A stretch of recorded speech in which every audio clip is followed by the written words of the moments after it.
নারায়ণগঞ্জের ফতুল্লা থানাধীন মাসদাইরে মাদক স্পট চিহ্নিত করতে গিয়ে মাদক ব্যবসায়ীদের নৃশংস হামলার শিকার হয়েছেন র্যাব ১১-র ৩ গোয়েন্দা সদস্য। মঙ্গলবার ৫ মে দুপুরে মাসদাইর লিচুবাগ এলাকায় এই হামলার ঘটনা ঘটে। সন্ত্রাসীদের ধারালো অস্ত্রের আঘাতে গুরুতর আহত এক সদস্যকে উন্নত চিকিৎসার জন্য ঢাকায় পাঠানো হয়েছে।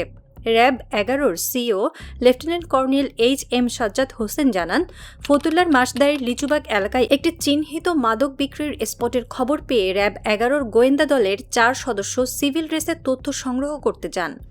তথ্য সংগ্রহ শেষে ফেরার পথে মাদক ব্যবসায়ী ও তাদের সহযোগীরা ধারালো অস্ত্র নিয়ে অতর্কিতভাবে তাদের উপর ঝাঁপিয়ে পড়ে। সন্ত্রাসীদের এলোপাথারি কোপে গোয়েন্দা দলের ৩ সদস্য আহত হন। আহতরা হলেন এসআই নজিবুল, মাহি ও ইব্রাহিম। স্থানীয়দের সহযোগিতায় তাদের উদ্ধার করে নারায়ণগঞ্জ জেনারেল ভিক্টোরিয়া হাসপাতালে নিয়ে যাওয়া হয়। হাসপাতালের আবাসিক মেডিকেল অফিসার জহিরুল ইসলাম জানান, আহতদের মধ্যে এসআই নজিবুলের অবস্থা আশঙ্কাজনক হওয়ায় তাকে দ্রুত ঢাকায় পাঠানো হয়েছে। ইব্রাহিমকে হাসপাতালে ভর্তি করা হয়েছে এবং মাহিকে প্রাথমিক চিকিৎসা দেওয়া হয়েছে। র্যাব জানিয়েছেন, হামলাকারীদের শনাক্ত ও গ্রেপ্তারে এলাকায় চিরুনি অভিযান শুরু হয়েছে। নারায়ণগঞ্জ সমাচারের সাথে থাকার জন্য ধন্যবাদ। লাইক, কমেন্ট ও শেয়ার করে পাশে থাকুন।